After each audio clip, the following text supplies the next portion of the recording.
Boker Tov, Shalom Aleichem, everyone. Welcome to the Aliyah day. Glad to be with you this morning. It is Friday and a prep day, and tomorrow will be the Holy Shabbat. Bezrat HaShem will have a Shabbat service if everybody's able to be there, and then we will dive into our discussion on Abraham, looking at the early years of Abraham and his life and why that's important. But I'm glad to be with you this morning. It's a fun topic today as we're looking at the reflection of a woman.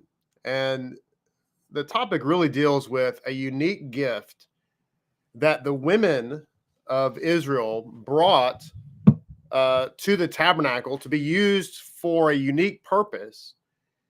And it's reflective, pun intended, of their standing in the community and how Judaism views women and their importance, and so on and so forth. But it's an interesting topic. It's going to take us in a couple different directions, I think, as we look at different insights from the ancients. And as I often like to do with Judaism, I like to express things that dispel myths that very often lead to and have caused anti-Semitism. And I've been thinking a lot this week as I've been I've been recovering from being ill. We're still not 100%, but we're doing better. A lot of bad theology and of course anti-Semitism can be overcome, can be cured. I've discovered simply by education. There was a gentleman who visited us during the Purim event that we had, and he was a guest of someone, and he was from a local church here, just a block or two away. And this person who invited him wanted to give a tour and so forth. And so anyway, we made our way at some point into the sanctuary. He was given the tour, and then I happened upon them, and they were in the sanctuary, and he asked me if I would kind of explain some of the different pieces of furniture and what have you. And I've been doing this for a long time, so I wasn't at all surprised, but I was reminded as this gentleman who, and I don't know if he's a leader in the church. I don't know. I didn't really inquire, didn't want to get too personal into his business to find out, if he was on staff or if he was a volunteer or if he just attended. I have no idea, but I got the impression maybe he was more involved than just someone who attended. But in any case, as I was explaining various things about the ark, about the tabernacle, about the Parokhet, about the Torah, about different things, he was completely and utterly clueless about any of that. Now, I'm not talking about a particular individual because, frankly, he's representative of 99%, 99.9 or 99.8% of the Christian population. And I would also suggest the Christian leadership population. They just simply don't know. And that provides us with a wonderful opportunity. This is not what I'm trying to say is that this is a great opportunity that just mere education. We talked about in the sanctuary, for instance, we talked about the eternal nature of the Torah and the first 5 books of the Bible, how every word of it is the law of Moses and what was on the Torah scroll and things of that nature. He stood there. He didn't say a lot. He just kind of raised his eyebrows and kind of like, wow, there was an expression of had no idea. And here's the point is that, like to quote G.I. Joe, now you know, and knowing is half the battle. Once you begin to know the truths like that, it becomes increasingly difficult to believe the lie. If you believe that the Torah is eternal, because that's what it says, and it's the first 5 books of the Bible, then that gentleman is now going to run into a landmine when he encounters Paul next time, who says the law has been done away with. I promise you, in that gentleman's mind, the next time he reads that, he's going to remember that conversation in our sanctuary. He's going to remember me telling him that the law of Moses is the first 5 books of the Bible, every single word of it, and that it is eternal and it never has an end. And that's going to create a conflict within him in a good sense, because see, that education is now going to be setting him free from false theology. So it's very exciting times that we live in. If we just, if HaShem will help us and give us the opportunity to educate people. Now, some people are, anti-Semites because they're insane. They're mentally ill. They have some type of deficiency that they're out there. Okay. You can't help those people, but that's not the people we're trying to help anyway. You can't help people who are crazy. You can't help people who are irrational. People who suggest that the Jews killed JFK because he didn't want us to have a nuclear missile. It's forgetting the fact that it was a Jew who created the nuclear missile. Somehow, anyway, you can't help crazy people, okay? But you can help people who just don't know. And a lot of people just don't know. And I also talked about yesterday the fear-mongering of religion, and some people are scared. They've been terrible. They've got this fear. But anyway, we are going to overcome that with God's help. I'm excited about this. We're coming upon another new year, which is of course Pesach, and that's an opportunity to bring people in. So I'm excited to be able to educate people and help people to overcome, because once you have this information, it becomes more and more difficult to believe Paul, right? Which is the source of all the problems, actually. All right. So before we get into that, let's say hello to everybody, and we'll dive right into our insights. Hope everybody again is doing well. By the way, I think we still lack a bit on the digital sign campaign. It is coming along. We've got, of course, nothing's really happened this week because we've been out of it, but it's getting there. We had to switch we had to switch vendors on the sign because the people we originally had, we had some issues with them. So we're having to look at another vendor now. So that's kind of slowed down the process, but I think we still lack about $10,000, but if you could help us with that, that'd be fantastic. All right, let's dive into our hellos, shall we? And see who is here. Good morning to Amita. Good to see you. Joe, good morning. Hepzibah, Boker Tov. Nellie Grace, Boker Tov to you. Peaches, formerly from Georgia. Glad to see you this morning. Good morning, Jubilee and Johan. Donna and Daniel and Chris and Crystal, good morning.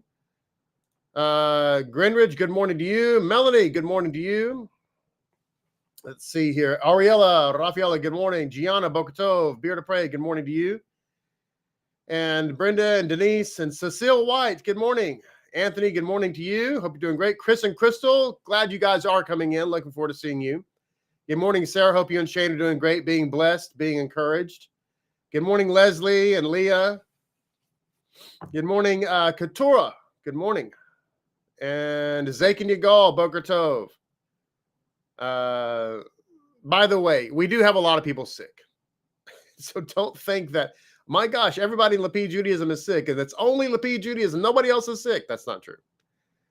I was supposed to go see some inmates this week, but obviously I couldn't. So I reached out to the sheriff's office to let them know that I wasn't going to be able to come down in there and do what I needed to do. And so they said, that's no problem. They've had the same outbreak at the sheriff's office. So it's just illness, guys. It's not a mystery, Anyway, good morning, Hepzibah. Good morning, Peaches. Good morning, Samuel. Micaiah, Boker Tov. Good morning, Gene. Good morning to you. Good morning to Lantern Signals. The Rebbitzin. Good morning, Rebbitzin. Good morning, Zach and Rayford. Good morning, Hebrew Perspective from Iowa, Boker Tov. Did I say good morning, Micaiah? Good morning to you. Good morning, Sergio. Good to see you, sir. Shoshana, Boker Tov. Sergio, are you back from Mexico? From Mexico? Good morning to B1 Vaj, good morning to you. Good morning to Jeff White. Good morning to you, sir. Good to see you. And Andrew De Leon, Boker Tov. Attila, good morning. So glad you're here. And looks like that's everybody. I hope I didn't miss anybody. If I did, my apologies. Good morning, Carl. Carl White. Good morning to you, sir. Glad that you're here this morning. All right, before I begin with the women, I'm going to read this section from Rabbeinu Bachya. It's talking about the building of the ark and how everybody was involved, and then the main point here is the total access of the Torah. Okay. Yeah, Zach, and you go, oh, that's a good point. You're supposed to have a meeting with a couple in Germany, and they're sick too, so it's worldwide. Yeah, it's just I say that because sometimes we think, oh my gosh, is Hashem judging us? Not to say he's not trying to teach us stuff, because I think that in the midst of this, Hashem's talked to me about some things, personal, nothing bad, but just Hashem uses opportunities to slow you down and talk to you. I'm not saying that, okay? But I also want to just encourage everybody that this is not like, a plague of Lapid. Okay. All right. Remember our motto here, one of them anyway, one of our many mottos, which is what? Don't be a nutcase. Good morning, Ammi. Glad to see you. Glad to see you here. Baruch HaShem. So anyway, talking about the access of the ark, right? Or the Torah, rather.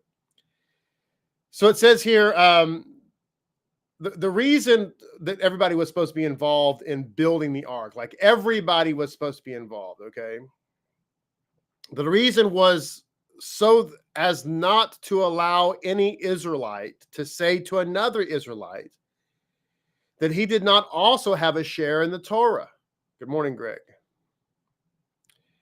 This was also one of the reasons that the Torah was given to the Jewish people in the desert, a region which is ownerless, has not been claimed by anyone as their own. The moral message is that the words of Torah are ownerless. No one has exclusiveness to them. There is no law of copyright protecting the Torah. A person could not claim that seeing he was a natural-born Jew, that he had claim to Torah not shared by converts who joined Judaism after the Torah had been given to the Jewish people. This is part of the meaning of Deuteronomy 33:4. Moses commanded us the Torah. It is to be handed down as a heritage to the community of Jacob. Now, the Torah chose the words Kehilat Yaakov, community of Jacob, to teach that anyone who joins the community of Jacob has an equal claim to that heritage. Now, there's going to be a couple of caveats that I want to. These are crucial caveats, okay? And I want to come back to them, so please pay attention. The Torah chose the words Kehilat Yaakov to teach that anyone who joins the community of Yaakov, keep that in mind, has an equal claim to that heritage. Any convert has an equal claim to Torah, provided that he makes it the focus of his study and observance. Now, these are two important caveats, okay, that people who claim to take hold of the Torah do not meet. All right. There's actually three caveats here. Okay. So let me two. I'm sorry. I'm getting, my lawyer mind is coming out now. Okay. Here's the two caveats. Number one, you have to join the community of Jacob, which necessitates being a convert. You cannot join the community of Jacob while being a Gentile. And it's real simple. Okay. This is not complicated. But an uncircumcised Gentile cannot be in the covenant of the circumcised Jews. Does that make sense? An uncircumcised Gentile cannot be in the covenant of the circumcised. Okay? Just like a man cannot be in women's sports. Okay? And a man cannot become a woman ever, no matter what he does, to mutilate his body or otherwise deface himself. because one cannot change their chromosomes. Okay. Right. So you have to convert in order to become a member of the covenant of Jacob, the community of Jacob. That's number one. That's first caveat. Second caveat, you have a claim and you can study Torah. Okay. You have a claim to Torah. Okay. Provided that you make it the focus of his study and observance.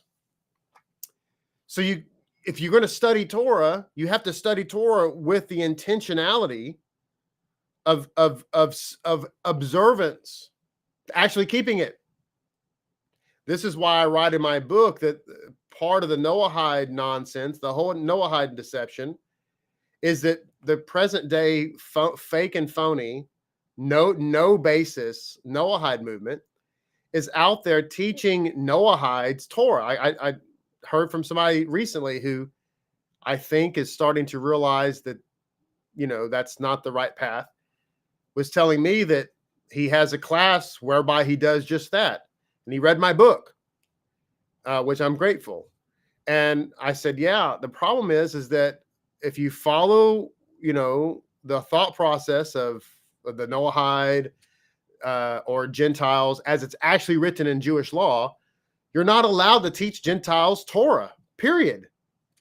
Now, you might be asking yourself, well, wait a minute. I'm not Jewish and I'm learning Torah. Yeah, but see, I'm teaching you Torah because you're on the path to conversion. Okay? But just a Gentile learning Torah, you can't. For the same reason that you're not supposed to say a blessing in vain or take God's name in vain. So those are two important caveats that I wanted to point out. So it says any convert has an equal claim. When the Torah defined the purpose of now this is the other thing that I want to read to you, because we hear a lot about, Paul talking about, what's the purpose of the Torah, purpose of the Torah. And the reality is that Paul lies to you. And the purpose of the Torah that he says is completely fake and phony, plastic banana, good time rock and roll, has no basis. There's no source to support it. There's no scriptural source to support it. We've already talked about in other times I shared on Shabbat, like what God said in Deuteronomy 30 was the purpose of giving the Torah.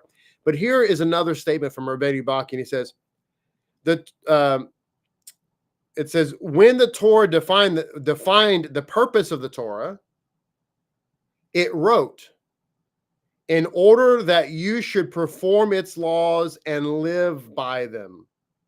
The Torah did not write in order that a priest, a Levite, or an Israelite should perform its laws and live by it, but choose an all-embracing term. Okay? So the purpose of the Torah is to observe and to live by. All right, I wanted to share that part with you. Now let's get to the reflection of the women. Now this comes from the end of our Aliyah, Exodus chapter 38. And it's talking about what has always been, frankly, for some reason, one of my favorite pieces of furnishings in the tabernacle. And that's the shani laver.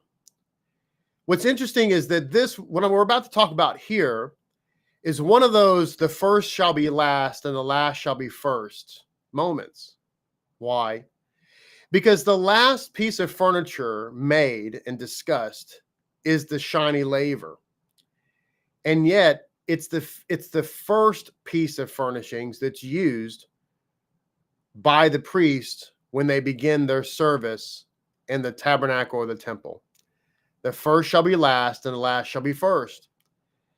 And it's what the shiny laver is. It's basically a basin that contains water, whereby the priest would come up and wash his hands and his feet in order to begin his service. But something else equally important is that he would look at his reflection in the basin in order to make sure that he didn't have any blemishes.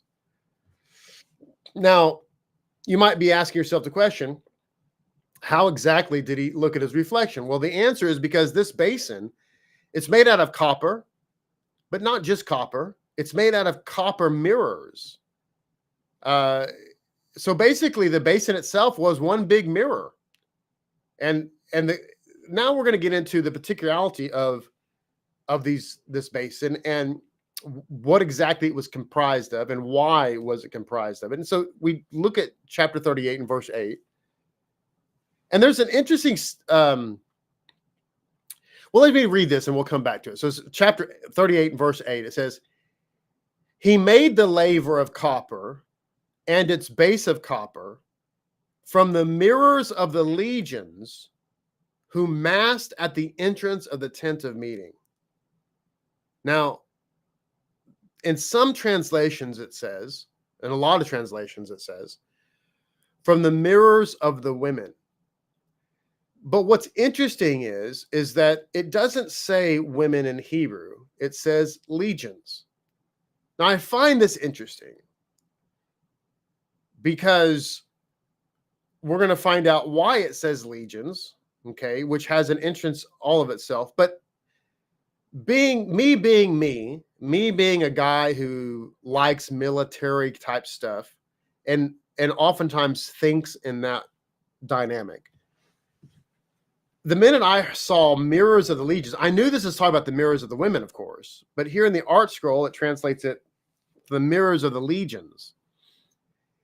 It teaches us that women are a very powerful spiritual force. They're referred to as legionnaires, the legions.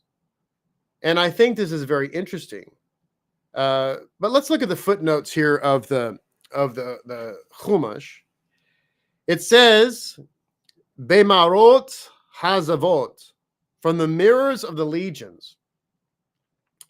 The laver, the kior, as it's called, was a very large copper basin in the tabernacle courtyard from which the Kohanim were required to wash their hands and feet before performing the service.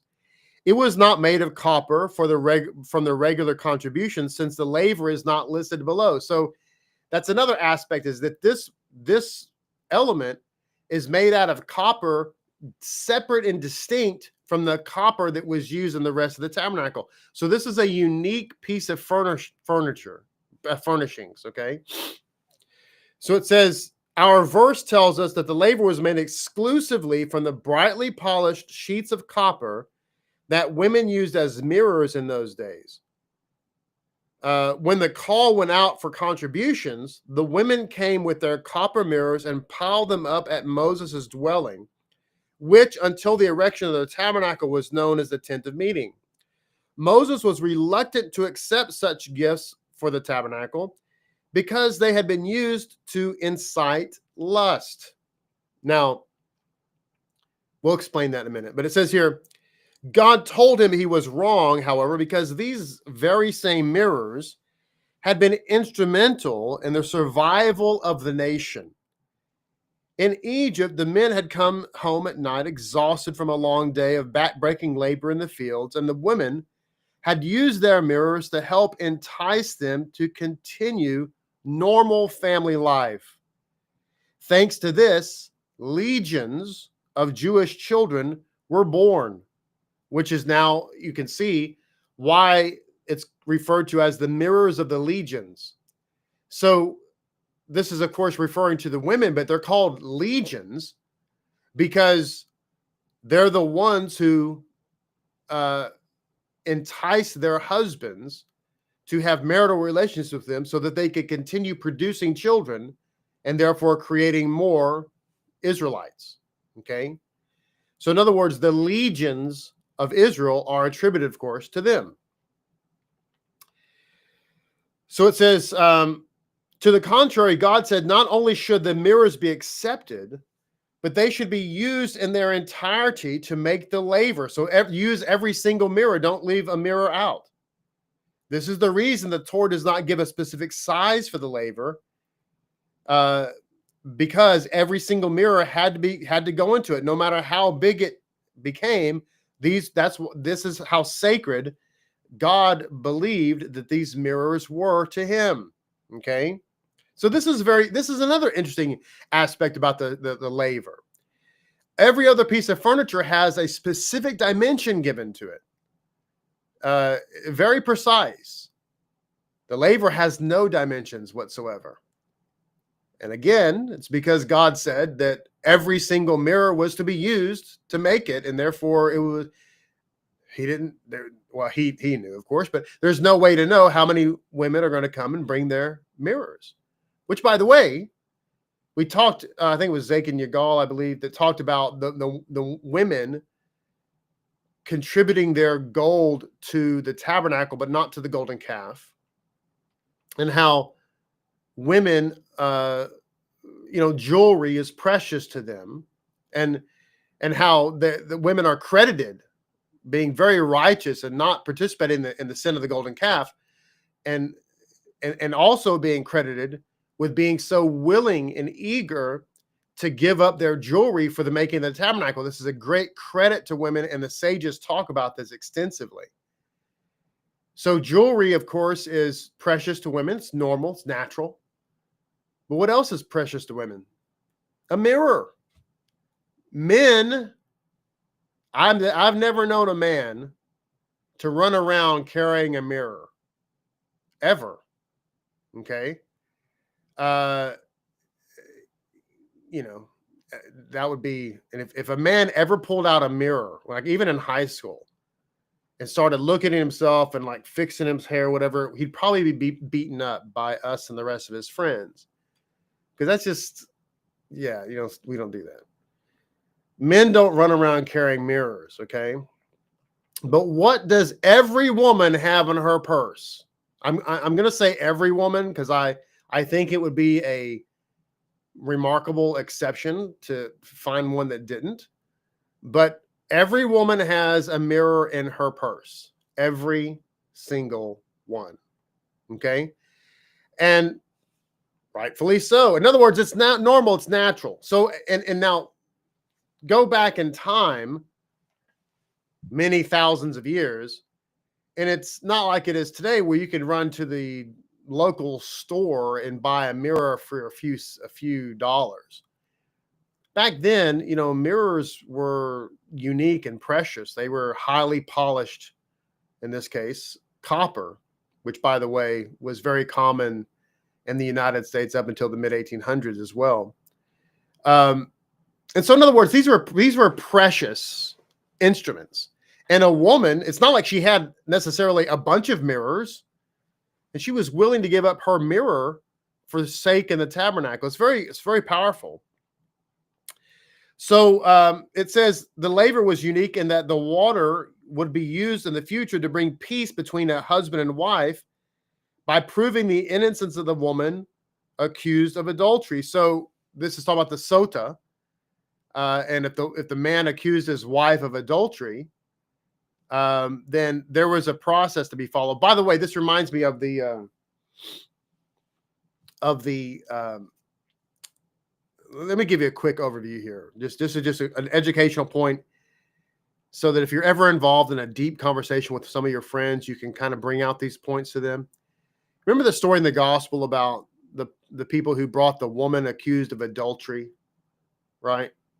They brought her, and they were trying to trick the Messiah. Y'all know what I'm talking about. Now, what's interesting about that is I don't know what kind of game those particular people were trying to play. I really don't.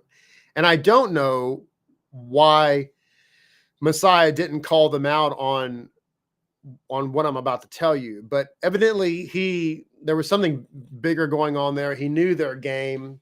And he chose to do what he did because he was trying to make a brighter point. But let me explain some things here to you, because people read that story. And again, this goes back to what I was saying earlier about the education factor. People read that story and they don't know anything about anything. Like, they're completely clueless about Judaism. They think that back in ancient Judaism, if a woman was caught in adultery, that you just took her out back and stoned her to death. And that's not true. Okay. Now, there'd have to be first of all, where's the husband? Like, the woman is married. Otherwise, it wouldn't be adultery. If she wasn't married, it wouldn't be adultery. Okay. It'd be something else, but not specifically the crime of adultery. So where's the husband? And he's supposed to be present. He's supposed to testify. He's supposed to be, but then she'd have to be brought in front of the court, a minimum of 21 judges, And then where's the man with whom she was allegedly caught? Because if she is in fact proven guilty, then he dies too. So there's a lot going on there. I just want to give you a brief little synopsis here. Very, very brief. But the point I'm trying to make is there's due process. Okay. Now, another insight here from the Chumash. It says those who masked. It says the women masked at Moses' tent to bring their mirrors. The women had always masked at Moses' tent to pray and hear the teachings of God and to rid themselves of the temptations and base pleasures of this world. So the women in Judaism have always been reckoned to be very, very spiritual, very, very holy creatures. Hence, the statement here. Just to point out the fact that Rashi, I don't want to read the whole thing, but Rashi basically reiterates what I just said in the Chumash, or at least the Chumash reiterates what Rashi says. But he talks about the fact that, Rashi points out that the Holy and Blessed be He said, accept them because these are holy and righteous devices for me, because the men doing backbreaking labor in Egypt came home getting friendly with their wives was not exactly foremost on their minds, but the women had a higher purpose. They knew that they had to propagate the people, lest they perish. So it says here, and who is this? This is going to be Kol Dodi. Kol Dodi's commentary on this verse says, Rashi explains that the mirrors were called mirrors of the legions because the women used them in Egypt to arouse their husbands, worn out from hard labor, to produce the legions who served HaShem. We may say that the Torah here gives testimony that the women acted purely for Hashem's sake and not to gratify their own personal desires. If so, it seems likely that they had not used the mirrors since then. Once the mirrors had been put to this holy purpose, how could they be used for anything less holy? They were therefore left unused until this opportunity presented itself to use them in the Mishkan, the Tabernacle, where they would bring holiness to the very nation that these same mirrors had been instrumental in creating. So in other words, another aspect I should say is that these mirrors that were used for the laver are indicative, they're representative, I should say, of the creation of the community itself. By the way, this reminds me, my immediate family growing up was part of a Pentecostal movement in Christianity, aunts and uncles and things like that frankly was cultish, but it wasn't a cult, but it's, in my opinion, it was cultish. But one of the things they did is that they didn't allow women to wear makeup or jewelry, right? Except for wedding rings and watches. That was the only two exceptions. They really didn't fix their hair. Married women just simply, they never cut their hair. They wore their, if you were married, you wore your hair up in a bun, and that's how you knew you were married. But otherwise, their faces were, no makeup, no jewelry. And the mindset was, you don't want to be like promiscuous, or you don't want to be showy or flashy or whatever. And it's so terrible. It's I feel so sorry for the women who are caught up in that delusion. It's so unfortunate, because what ended up happening is, as women got a little bit older, they got more and more frumpy looking. So unfortunate. Well, my point I'm trying to make here is that the Torah Judaism does not put that on a female. In other words, a woman looking beautiful is, yay. I mean, yes. What am I trying to say here? It's condoned. It's encouraged. It's seeing. What I love about Judaism is it's so common sense oriented. It's like, okay, your husband comes. He's been a slave. He's been out there. He's backbreaking labor. So what's the Torah say? The Torah says the woman took her mirror and she fixed herself up. She put on some eyeshadow. She put on some makeup. She put on some lipstick. She put on some jewelry. She made herself look, attractive or whatever. And the husband came home and he wasn't really, he had a different mindset. And then he sees his wife and goes, wow, you're pretty. And, little bit, a couple of glasses of wine and candlelight dinner. And next thing you know, a child is born. And so, but the beauty of this is that Torah sees this as normal. So you see, the true biblical faith is pointing out the obvious, whereas a man-made cult faith does the exact opposite. Does this make sense what I'm trying to say? And it's if I were a female, I would find that extraordinarily liberating. Okay. Now, are there cautions and things like that? I mean, well, sure. It's like the road of moderation. You can drink, but don't get drunk. I mean, there's always things that you could say, well, yeah, but don't take it too far. I mean, but my point is that wear the makeup, wear the jewelry. It has a divine purpose. It's okay to, yes, like Kepzah said, it's okay to fix yourself up. Like Leah said, beauty is a mitzvah. Yeah, I think that's probably a great way of putting it. Beauty and being beautiful as a woman, and especially a wife for her husband, is a mitzvah, which brings me to the next thing. In that world, sexual activity was seen as a necessary evil. Do you agree? And it was like, not considered this necessary evil. In Judaism, it's the exact opposite.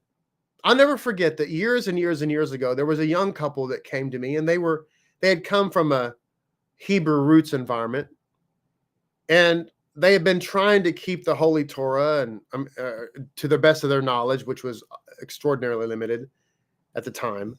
And they were trying to keep the Sabbath, and they didn't know anything about Jewish teachings. Everything they had learned, they learned from uncircumcised Gentiles who don't know anything. And so they were telling me their practice for Shabbat. And one of the things, they were doing everything they shouldn't be doing on Shabbat. On Shabbat, they would fast and pray because it was such a holy time. And they would abstain from marital relationships between the two of them because it was the holy Sabbath. They were shocked when I told them that you're to do the exact opposite. You're not allowed to fast on the Sabbath. You should eat and drink and enjoy food and study Torah. And by the way, you should enjoy marital relationship on the Shabbat. Like that's, if the opportunity presents itself, that's really a really amazing thing to do. Actually, highly, highly encouraged. Their jaws literally dropped. I'll never forget. Their jaws literally dropped when they heard me say that. And I knew why. Because in the cult of Paulinian Christianity, because remember what Paul said, don't get married unless you're so burning with lust, you can't help yourself. And that's so romantic.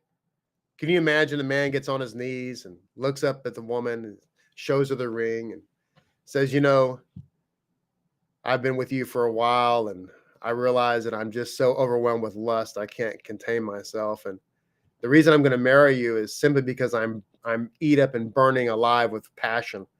And if I don't marry you, then that's going to be a problem. So will you marry me? Isn't that romantic? Doesn't every woman dream of that when she's a little girl? It's sick. It's so twisted. But what did it do? It created within the mindset that the only reason you're married is because you're not holy enough to not have sex. Right? Of course I'm right. So what does that do? It creates a subconscious attitude that activity is a necessary evil. So it would make sense in that sadistic world that if you're going to enter into a holy time known as Shabbat, you should refrain from that, right? What does Judaism say? The exact opposite. Isn't that beautiful? I don't know. Some of you out there, maybe this is setting you free and you're like, holy smokes. This is why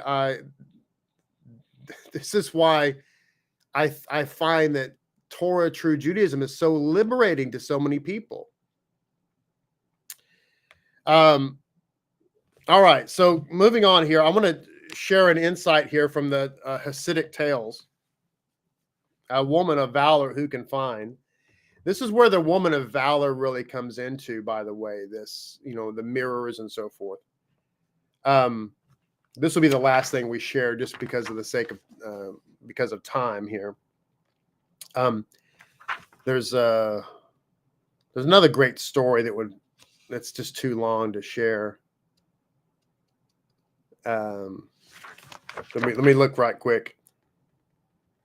Yeah, it's a great story, but it has something to do with this, but it's just too long and I'm out of time. But it says here, Reb Shalom of Belz arranged a match for his son, Reb Yehoshua, with the granddaughter of Reb Avraham Yehoshua Herschel, the Ohel Yisrael of Apta.